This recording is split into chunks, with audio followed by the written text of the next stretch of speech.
the outbreak of the Ebola virus disease that was declared on the 19th of this month after an index case was confirmed in Mubende Regional Hospital.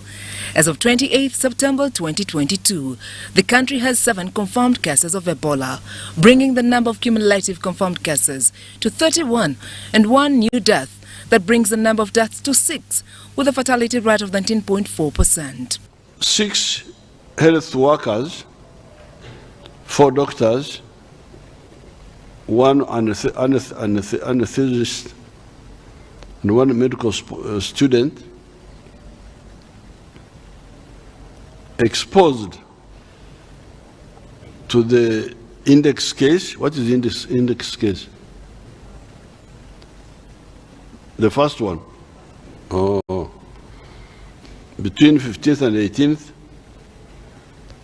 have tested positive to Ebola and are being managed at Mbende and Fort Portal referral hospitals. They are being treated. That's what, you know, when I read the document of the Minister of Health, I must keep localizing their word. Management as if they are managing a bank. For us in our language, we say they are being treated. The cases have been confirmed in Mubende, Chegegwe and Kasanda districts. Despite the increasing confirmed cases of Ebola virus disease, the head of state is hesitant to think about a possible lockdown on grounds that Ebola can easily be contained compared to COVID-19. We who are used to fighting wars, when we had these characteristics of the enemy, the Ebola, we decided that this time we shall fight differently. It's not necessary to have lockdowns, to close schools, to stop you from going to churches, to the markets, traveling. Now, there's also another characteristic which shapes our strategy. Because number one, I've told you, it doesn't go by air. It doesn't go through breathing. Number two, so it only infects by contact. But number two, even with contact, it cannot go through every part of the body. It goes only through a few areas of the body. The eyes, the mouth, the nose, the soft parts. Otherwise, here on the skin, it can stay there.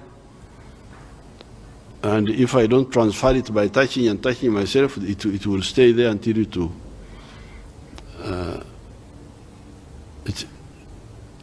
it will not infect me. But there is another weakness on the side of the virus, number 3,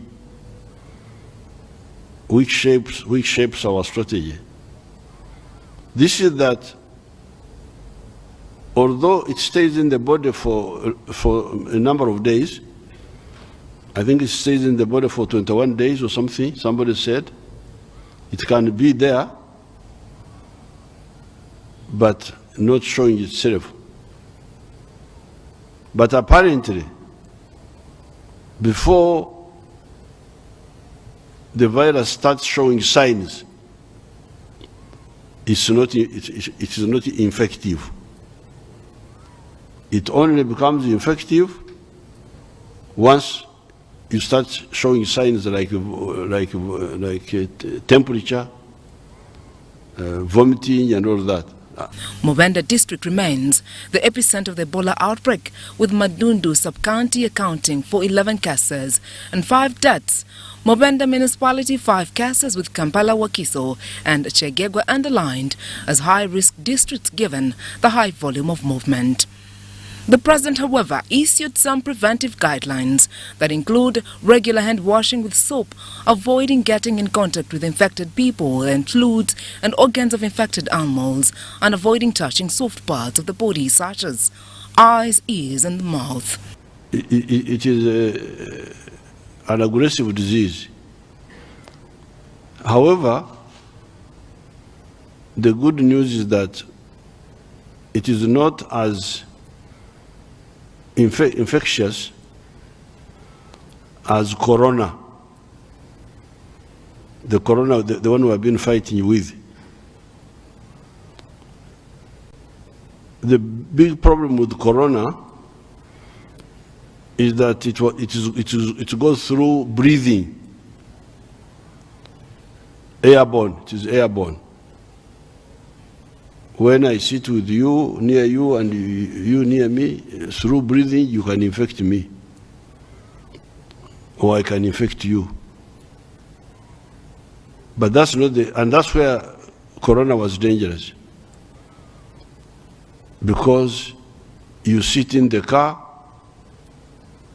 in a taxi, and you get it through breathing.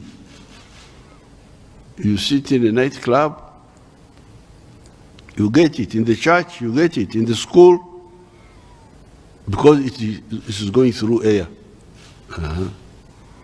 Now, the good thing with Ebola is that it does not go through the air, through breathing. It goes through contact. Contact.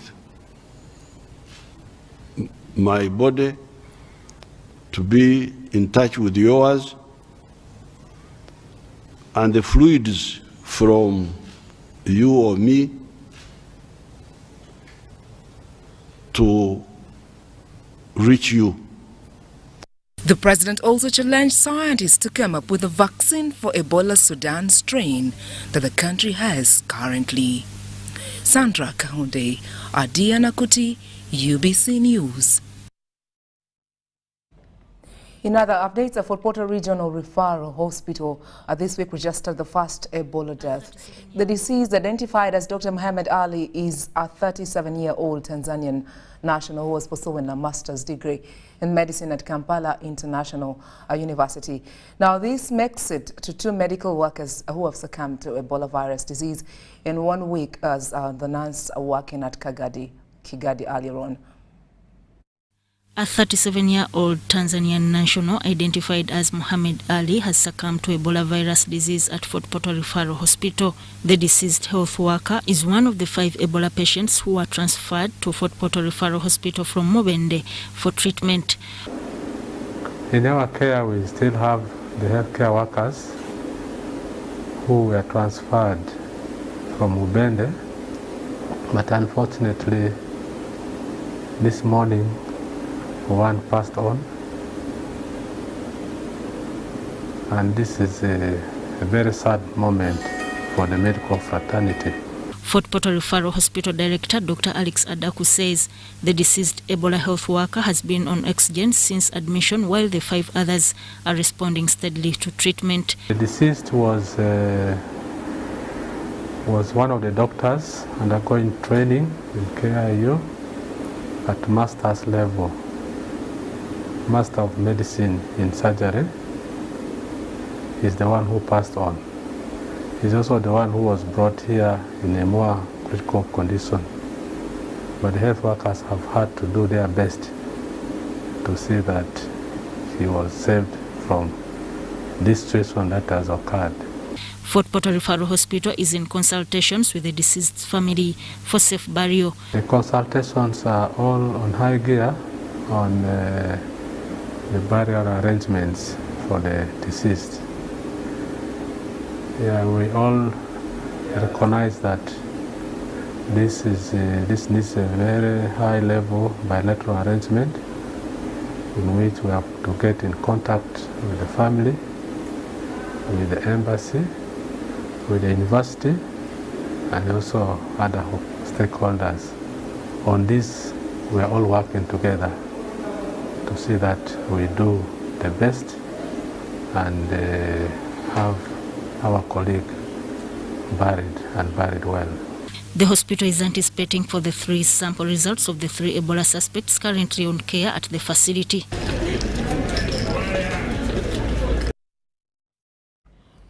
Students from schools around Kampala this week demonstrated against the European Union resolution to block the East African oil pipeline construction.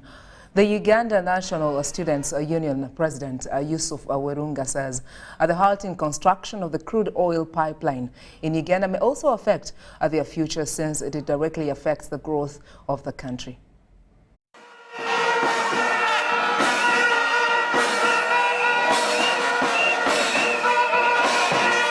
Previously, the European Union Parliament came out strongly against the construction of an oil pipeline from Uganda to Tanzania on grounds of human rights abuse and environmental degradation. This stance did not go down well with a section of Ugandans, including the head of state. From a surprisingly unexpected age group, students across Kampala have this morning stormed the offices of the European Union in a unique display of solidarity to demonstrate their dissatisfaction over the radical stance of the European Union on Uganda's oil pipeline construction.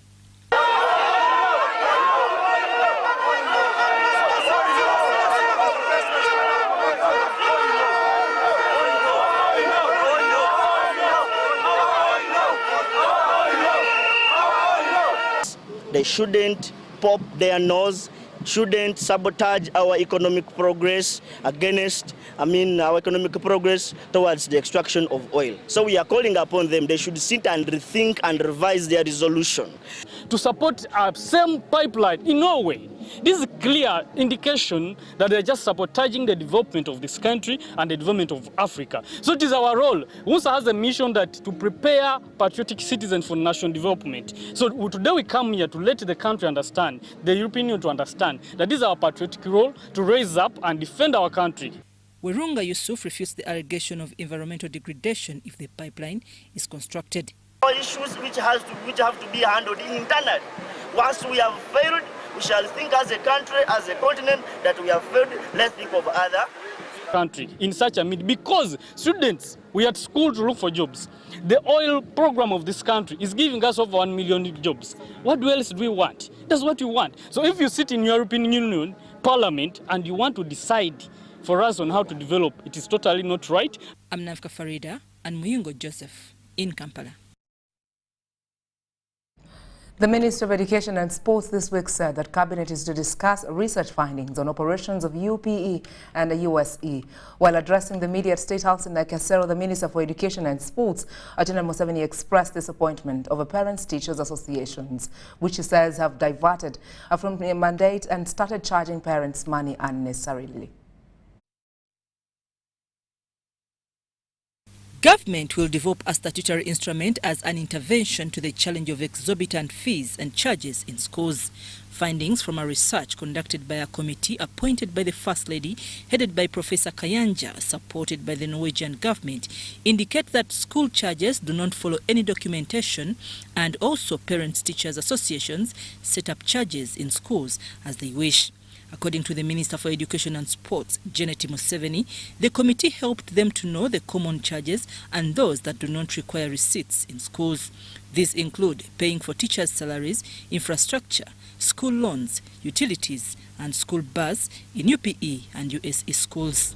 PTAs were put in place so that they do a one-time thing, they raise funds, they invest those funds into an income-generating project so that they make extra money for schools.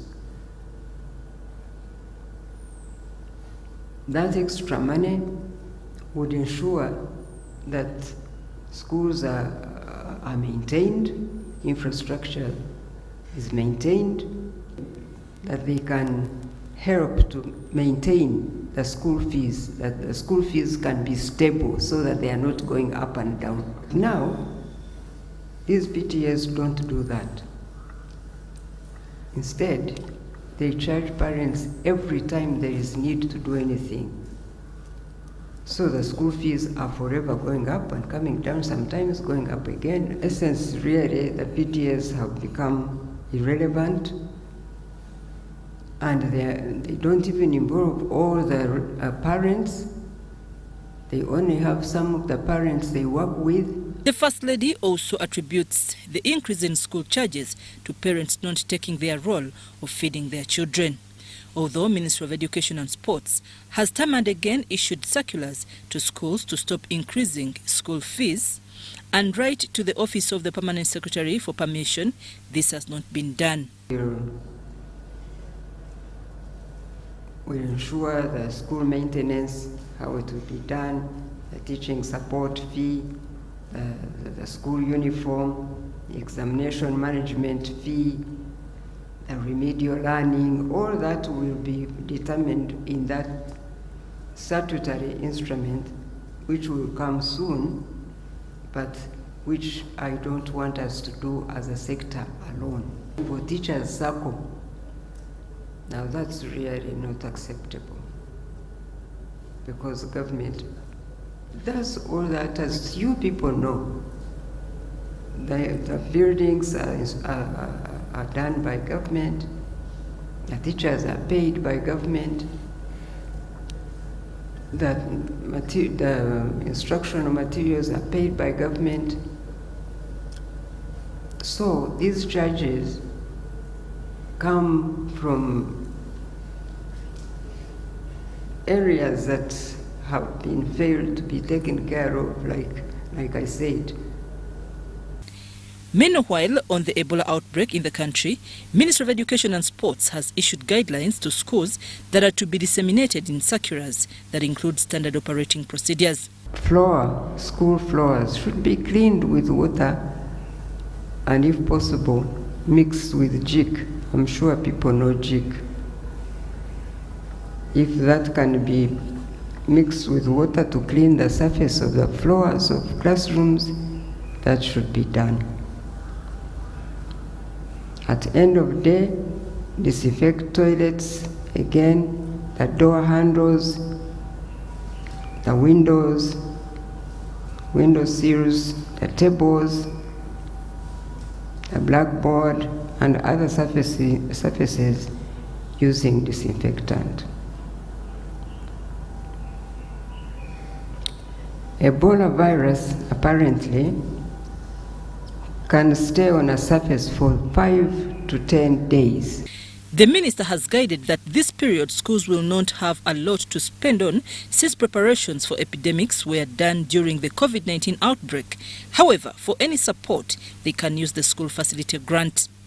I'm Navka Farida and Dan Lugemwa in Kampala. Parliament of Uganda this week elected 9 members of the East African Legislative Assembly. The 9 elected members are NRM's candidates, 2 independents and the DP's Gerald Siranda. At least 28 people had shown interest in the Arusha-based regional parliament. The 9 elected members to the 5th Regional Assembly include NRM's 6 candidates, including Namara Dens, James Kakoza, Obong Stephen, Musamali Paul, with 2 independents including Veronica Kadogo, Amongin Jacqueline and DP's Gerald Siranda. Total number of ballot papers that were cast were 495. Were meant to be 495. The 6 members from the NRM bounced back to represent Uganda in the 5th Assembly after being approved by Parliament among the 9 representatives. To achieve integration, which is really amicable. Then we need to utilize the blue economy of Uganda, because we share the blue economy. Uganda, Kenya, Tanzania, we share the waters of Uganda. The election was started with a 7 minutes introduction and campaign for each of the 28 candidates. I come to you today in the same spirit, without fear of contradiction, that the time is now for us to write our own history and to realize our potential. And therefore, we must pull up our sleeves into the arena of action. Almost all the contestants campaigned to defend Uganda's interest in the assembly. So far, we have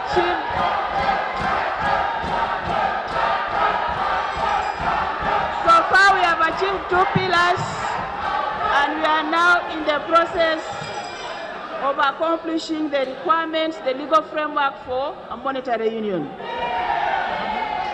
Others told MPs about their intentions to find markets for Uganda's agricultural produce.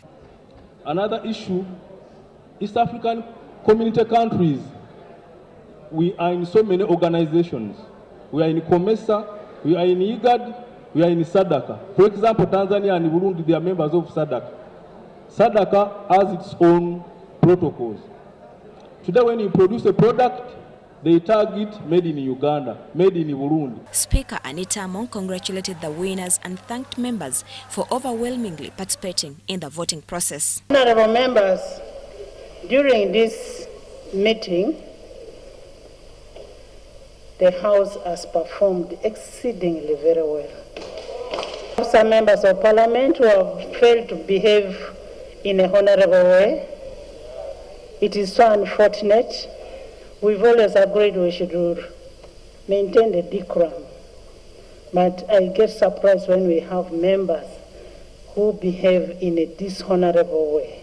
The tenure of the current ELA expires in December this year, and the membership of ELA stands at 62 and 8 ex-official members, including the minister responsible for regional cooperation from each member state and the Secretary General and Counsel to the community. The East African Legislative Assembly is an organ of the East African Community established under Article 9 of the Treaty for Establishment of the East African Community. Shamem Naiga and Gloria Gutabenji, Parliament. In other activities of the week, the church is comfortable with hands-on and self-driven Christians who have practical ideas for its development and those that come to it. A senior priest with Mbarara Archdiocese, Reverend Father Felix Mbikwasizehi says every community wishes to have transformative individuals for foster development.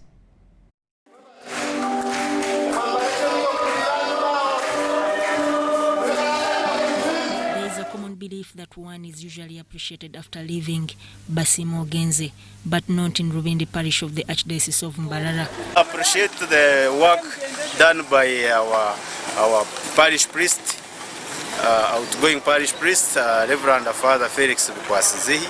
We appreciate him for his efforts. Hundreds of Christians congregated to appreciate Reverend Father Mbikwasizehi Felix of Rubindi Parish for promoting faith with action during his tenure. People with ideas, why don't we move with them? Why don't we go with them? If you have an idea, you have it, and it can benefit our people. This was during a Holy Mass led by the Archdiocese of Mbarara Pastoral Coordinator, Reverend Father Dewos Dedit Twes Gomwe, who urged believers to maintain projects initiated by Reverend Father Felix Mbikwasizehi. Number one, the projects are meant for the parish, and the Father is not going with any project, and he has been working with people.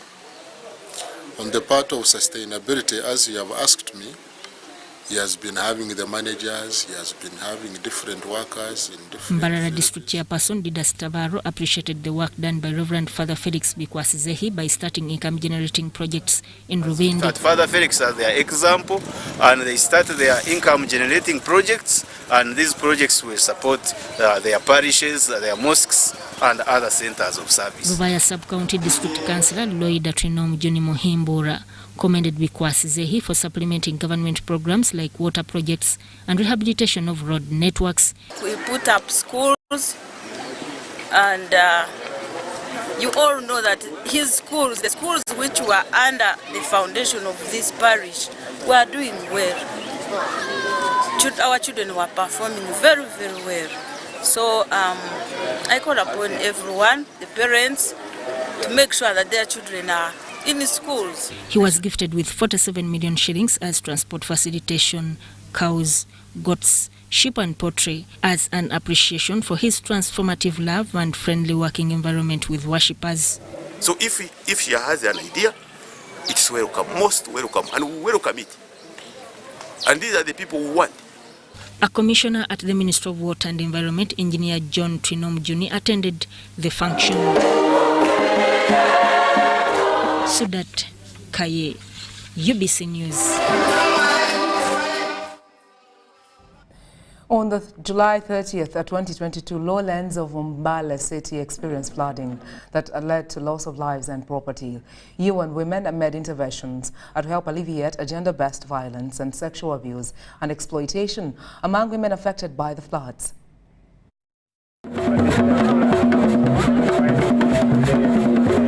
The July 30th, 2022 floods in Mbale city killed some people and displaced several others. Women were the most affected, and some are still grappling with the impact of flooding, including gender-based violence, sexual abuse, and lack of basic necessities. This has led to the intervention of UN Women, who provided socio-economic support to the flood victims. In the partnership with UN Women, we are going to continue with advocacy on gender and protection mainstreaming, on distressed gender-based violence survivors, and also taking in messages to protect women from sexual exploitation and abuse due to the exposure, due to loss of livelihood. Whilst giving dignity kits to women affected by floods, UN Women Country Representative Paulina Chuango pledged socio-economic support and advocacy for women's rights. On our normative mandate, we are expected to work with member states, with government, to support them to comply with an international, national commitment for ensuring gender equality. And some of these natural disasters, we can avoid them, by planting more trees. When we cut one tree, let's aim to plant 2 or 3 more trees. Women and girls are disproportionately affected by these crises, and they're normally the ones that are at the very forefront of the response. Their lives have been affected, been displaced. They're the ones that are majorly in agriculture and in the informal sector, and so when crises like these come, they're the ones that feel the brunt the most. Our priority as UN Women is to ensure that women are protected, that they're empowered with tools and skills to be able to be resilient. Area leaders believe more interventions and sensitization will help heal the scars of the flood survivors and redeem their households. Special focus should be considered on land use planning to align the development to the potential of the different landscape as a means of developing alternative land use approaches. Revegetate and green the landscape to provide more protection and reduce the impact of rainfall. Chuango also joined the district leadership to plant trees at North Road Primary School Mbale as a way of curbing the devastating floods that are partly brought about by people's environmental destruction. People have constructed along the riverbanks, and the people are cultivating along the riverbanks. So that means that people have abused the environment. That's why you see all these things are happening, the disasters are happening every now and then. That this time we need to organize ourselves, that no one should build along the riverbanks or cultivate anything concerning the crops, apart from the bamboos and the trees along. Joshua Kagoro for UBC News in Mbale City. Thank you, Joshua Kagoro. Now, Muslim youth have been asked to embrace government programs and engage in productive work to improve their welfare. This was at the annual Muslim Youth Conference officiated by the Minister of State for Youth, Sandra Kahunde, at the Uganda Muslim Supreme Council. Uganda Muslim Supreme Council Department of Women and Youth Affairs has organized an annual Muslim Youth Conference organized to sensitize youth on how to spend productively their youthful years. State Minister for Youth, Sandra Kahunde, in a statement from the President, advised the youth to embrace skilling programs and acquire demand-driven skills to improve their welfare. The NRF liberalized the education sector. Private entities, interreligious groups, individuals, etc., have established a number of institutions of higher learning in Uganda. The large numbers of graduates from both the private and public universities can only be absorbed by the private sector. Therefore, once we resolve the skills gap, the problem of youth unemployment will greatly be minimized. The youth were advised against sectarianism and urged to spread the NRM ideology. They were also asked to utilize the Youth Venture Capital Fund for prosperity to prevail.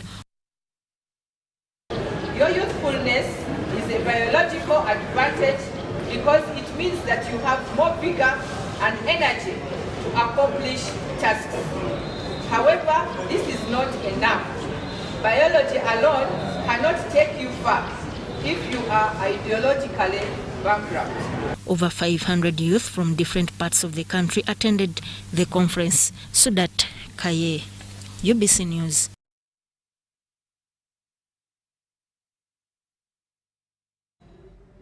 Thank you, Sandra Kahunde, for the great work. A campaign aiming at restoring green canopy in Nyabushozi County, requiring continuous sensitization of the people to change their mindset and stop littering of plastics and polythene as well as deforestation was this weekend launched. The Minister of State for Environment, Beatrice Anywa, presided over the tree planting and growing 1 million trees launch in Kiruhura. State Minister for Water and Environment Beatrice Anywa has appealed to local council leaders and public servants to participate in environment conservation and tree planting exercises. I pray, as leaders, let's not sleep on the hill. Let's do our part. The environment must be conserved. Those who are in the wetland and in the central forest reserves, please leave early. She was officiating a campaign aimed at restoring green canopy in Nyabushozi County. She appealed for continuous sensitization of the people to change their mindset and stop littering of plastics and polythene. Government of the NRM has prepared. We were talking of mindset. As Africa, we are saying we still have something we can be talking about. Can we put value to that? Do you know how much value are your trees? We are saying plant trees, plant trees. But what is the value attached? The MP Nyabushozi, Kiruhura District, Wilson Kajwenje, explained that for a sustainable greening Nyabushozi campaign, each institution will be required to plant and grow 2 acres of trees. Every student, those who are here, those who are marching, those who have stayed back, and the heads of institutions are going to plant at least, I'm saying at least, each institution shall plant at least 2 acres. The MP Kabula County, Liantonde District, Asimwe Enos, warned that industries affect the environment unless more trees are planted and wetlands conserved. They are putting up waste. If you go there right now, it's a very big challenge to our communities. I request that you take keen interest in what is being put out of those industries. And now, of course, it's a policy, it's a government policy. We are putting industries everywhere. My request to you is that just like you have been very vocal, or you were vocal before, being a minister, do not relate. The resident district commissioner, Kiruhura, Bakunda George, urged members of parliament to make a legislation that will change people's attitude in regard to littering polythene and plastics that degrade the environment.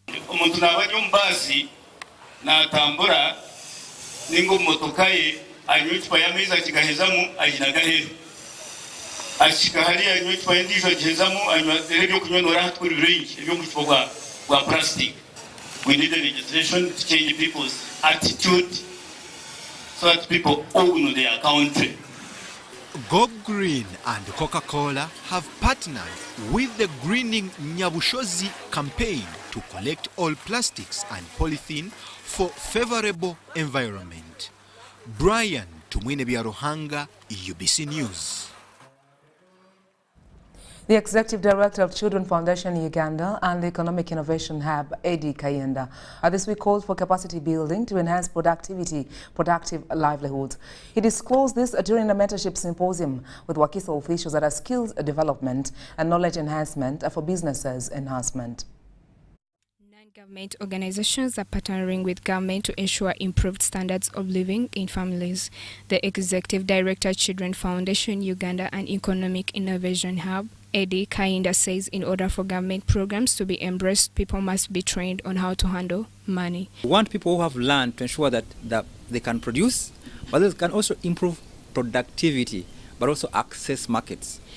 This program supports the already existing government programs, including the EMIOGA, the parish development model, and other poverty alleviation interventions. We have learned that some of the projects government has established have not yielded a lot of money and benefits and impact than it should have done because, one, people are not financially educated. Kayenda says the major purpose for the Wakiso Symposium was mainly to ensure participants acquire financial skills. At the end of the day, we want to have what we call an economically inclusive community, a community that have ideas, a community that can do business, a community that can support each other, a community that can support national development goals. Otherwise, if you don't do that, the poverty alleviation interventions that the government has established might not yield results that we do need as Ugandans. One of the participants, Fred Musisi, explained that the symposium was timely and aimed at improving the public's awareness. Within your home, within the space you have, to reduce on the costs you incur, to have something that occupy some of the people that are at home. So these are some of the things that we are looking at. The Economic Innovation Hub aims at inspiring communities into participating in financial inclusion programs through establishing circles and other economic formations to help them save and earn some income. Kenneth Tanaba for UBC. Farmers from 4 districts of Mukono, Lira, Kayunga and Luwero have called on government through the Minister of Agriculture, Animal Industry and Fisheries to come to their aid and fight against the new outbreak of a papaya mealybug, a pest infection affecting pawpaws. This was during a validation workshop for the mealybug biocontrol in Uganda at National Agricultural Research Organization. This is why we are saying immediately. The Deputy Director General, National Agriculture Research Organization, Yonaba Guma, has appealed to farmers to work as a team in the fight against mealybug infection. This was during a validation workshop for the mealybug biocontrol in Uganda at the National Agriculture Research Organization. And as government right now, we are in the era of agro-industrialization, where we have a duty as now under our mother ministry provide solutions for agro-industrialization that will contribute to a transformed society. Commissioner Crop Protection, Stephen Tebijuka, Ministry of Agriculture, Animal Industries and Fisheries, says papaya mealybug infection has affected the production cycle of pawpaws on market. We as a government, when such a thing comes up, we immediately come in to respond and see how to guide our farmers to control the pest. This pest, when it affects the pawpaws, number one, it also again spreads the other diseases, and one of the diseases is a virus disease. Tibijuka says they are working together with the international researchers to find the right spray for the papaya mealybug infection, as he recommends use of water for a quick mitigation. There is also an approach like if you see these mealybugs, you can even use water to scrape them off and have them in one container and you go and bury them. So this is the engagement we are having with our people, so that they go back and teach the farmers what to do on a farm. The principal research officer at the National Agricultural Research Organization, Caroline Nanchinga, says the campaign against the virus is on. We are preparing a package for using biological control or natural enemies for the control of the papaya mealybug. We have parasitoids which we intend to import from our partners in Kabi that we are going to rear and introduce on the farms so that they can manage the pest. Farmers who attended this workshop agreed that mailbag infection has affected them in production and urged responsible organizations to come to their aid in fighting this infection. This is not working. Spraying, so far we've not got any cure of it. So that's why we are crying to members who can do research, who can help us at least to discover one chemical which can improve this. We farmers, we can say it's a pest, but it has gone beyond. Justin Nakami compiled. State Minister for Finance and General Duties Henry Musasizi this week blamed COVID-19. The war in the Ukraine and other nature-induced calamities since March 2020 for the current economic challenges. Musasizi now wants local leaders to be equipped with information and decision-making skills to help sustain economic growth. And this should be a budget which addresses the real challenges affecting our people on the ground. That is why we are here, and we are not only here, we are all over in other parts of the country. COVID-19, the war in Ukraine and other nature-induced calamities have since March 2020 attempted to disrupt the economic growth. The State Minister for Finance in charge of general duties, Henry Musasizi, however, appeals to communities to embrace parish development model to enhance their input in the resilient economy. We are bringing the budget preparation process to the people.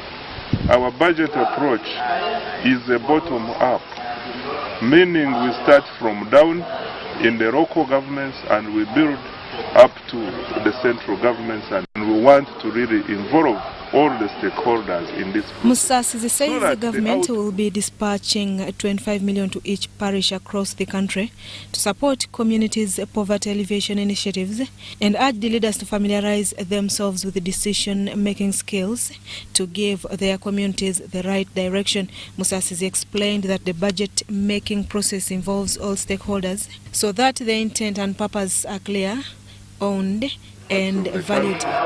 We have divided ourselves as ministers. We are moving across the country to ensure that all our stakeholders in Uganda are really involved in this process of budget. He was officiating a two-day budget consultative workshop for the district leaders of Kamwenge, Ntungamo, Chiruhura, Unyangabu, Isinjiro, and Kasese municipalities.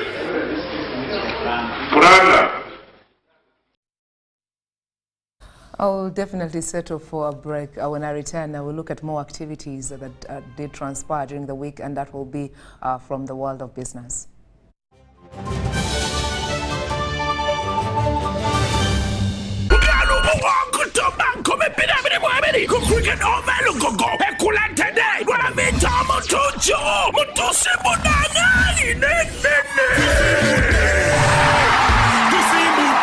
October Bidel Musaba Gardens Mukono, October Mukaga Millennium Gardens Saziwaya, October Munanaji Montelembara, 10 October, 40 Poto Muchisawe, Abidim Bi October, Bale Sports Center, Mutwalo Kumo, Yebem Twale Santo, a meza million more, Wabla Twalo Kumo, Abana tickets of Kosa M10 Momo, Banjago Sasuran Comitano, Binamina Romo Center, Hiva Motors, Galaxy FM, Radio 4, Kagwina War, TN.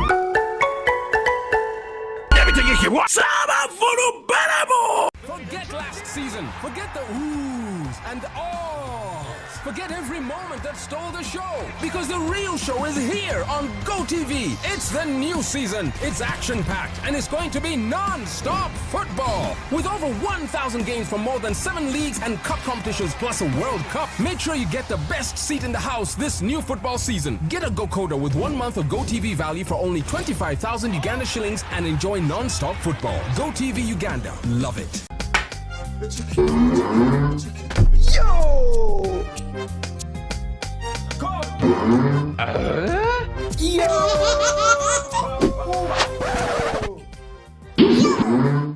Airtel is giving you bigger data bundles for the same price.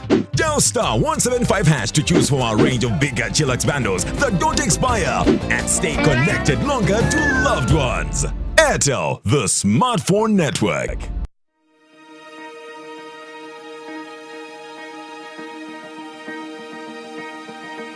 100 years ago, men and women who were less advantaged than us today started this great institution.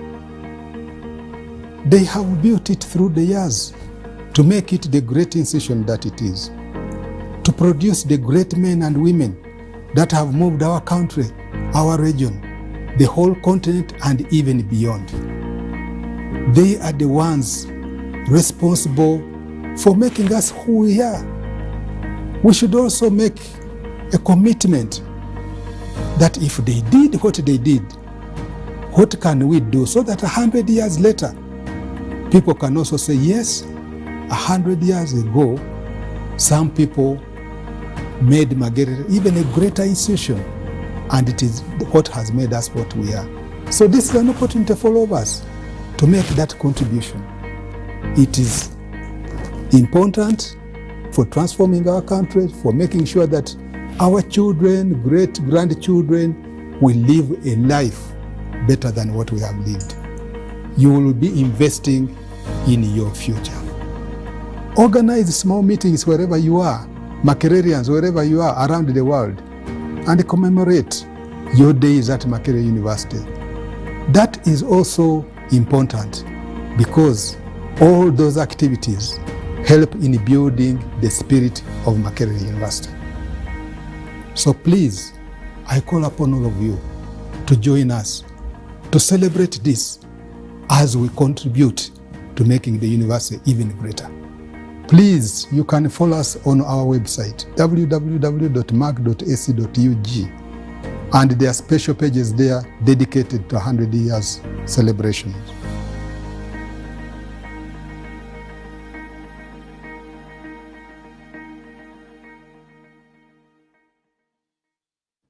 Quatesimu! Get the 4G smartphone of your dreams today and pay as you use. Choose from the Tecno Pop 5 Pro, Tecno Pova Neo, Samsung A03 Core or Nokia C10 and pay conveniently in daily, weekly and monthly installments for a period of a year using Airtel Money. You will also enjoy free 3GB and 100% bonus data on weekly and monthly bundles every month for 3 months. Visit any D-Lite shop or select Airtel Money branches countrywide and get one today. Terms and conditions apply. Airtel, the smartphone network.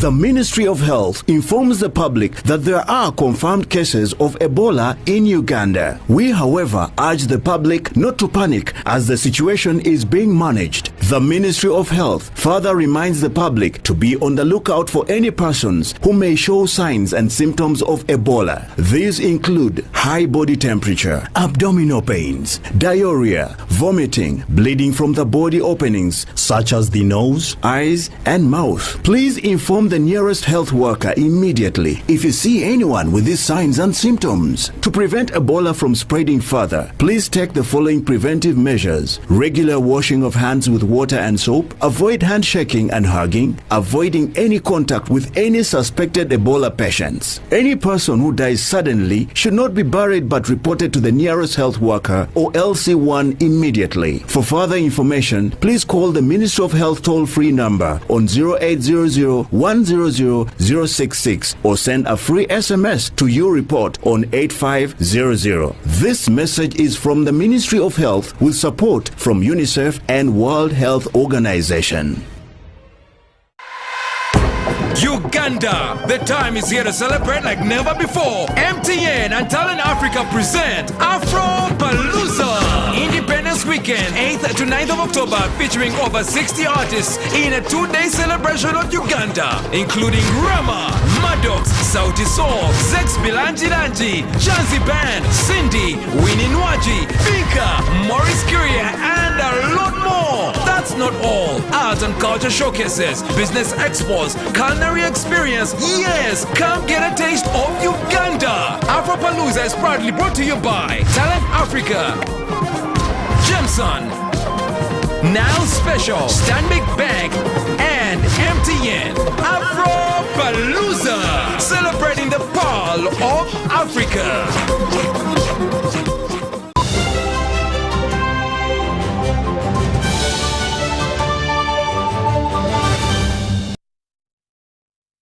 Thank you for staying in and watching the weekly news roundup coming your way every Sunday.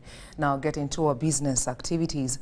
Principal Makerere University College of Education and External Moral Studies, Professor Anthony Mogaga, this week appealed for more computer supplies to enable the college to handle e-learning and long-distance teaching. He says after evaluating what took place during COVID-19 pandemic, the School of Education at Makerere University got only 70 computers, which serve about 4,000 undergraduate and 200 graduate students. Mugaga, who was officiating the dissemination of the comprehensive evaluation of blended learning uptake, noted that they have spearheaded blended learning at Makerere University and the entire country. Dr. Paul Moyenda Birevu, the head of the E-Learning Institute of Makerere University, appealed for more enrollment for the course to acquire basic knowledge in e-learning. Times you forget that even College of Education is your child. It's when you go back, inform our mother, Mama Janet, and others, that the College of Education is your child. We need more computers. We've had the VC, amid the strained financial state of our university, has forgiven us about 70 computers. Now these 70 computers are servicing 4,000 undergraduate and about 200 graduate students. I did math, though not during UPE period, but the ratio of 70 to around 5,000 is a sad one. But also because they were diseases, it would help them reduce when the disease spread. So it was an interesting period. 2, 3, it was self-paced. You download the materials and then you read at your own pace. You're not rushing very fast. And that was at 9%. Technical mind. But the acceptability has been a challenge by a very wide margin of institutions. And therefore, when a leader like Makerere, by default, you've been here since 1922, I get so enthused that this is the journey we should be taking. But please don't stop here at this campus, extend. And that's what you say, VC. Other universities that are emerging like mine, the one I'm overseeing, Mountains, give this deliberate support in all ways, whether faculty exchange, so that we reinforce the conversation of using blended learning and upscale the issue of access in all ways. So it's only people who have the training that can be able to deliver a very enjoyable moment with the students. But most of the Ugandans, most of the Ugandan teachers did not have this training, and that's why the majority of students dislike online learning, because it was offered by people who had no clue. They had no training. And many of them think that online learning is using Zoom. That's what many people think, and that's wrong. I want to state it here on national television that it is not using Zoom that is called online learning. Online learning involves more. It involves things like how do you communicate online, how do you assess people online. It's not just about communication online that now I'm talking to the other person. No, it isn't. It involves a lot of things. How do you present yourself? How do you present materials? How do you present activities to learners, and so on. So I invite everyone who wants to participate in this, not to just do it without training. Come to Makerere University, Institute of Open Distance and E-Learning, and you get the training.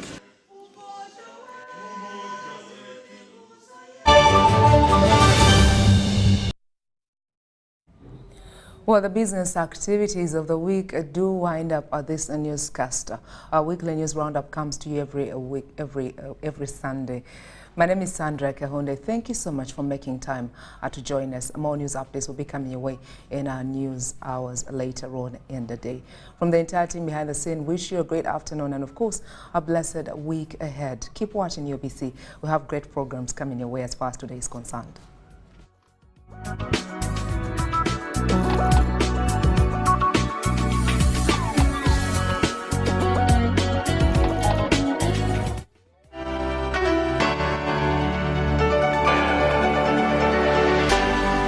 UBC, inspiring Uganda.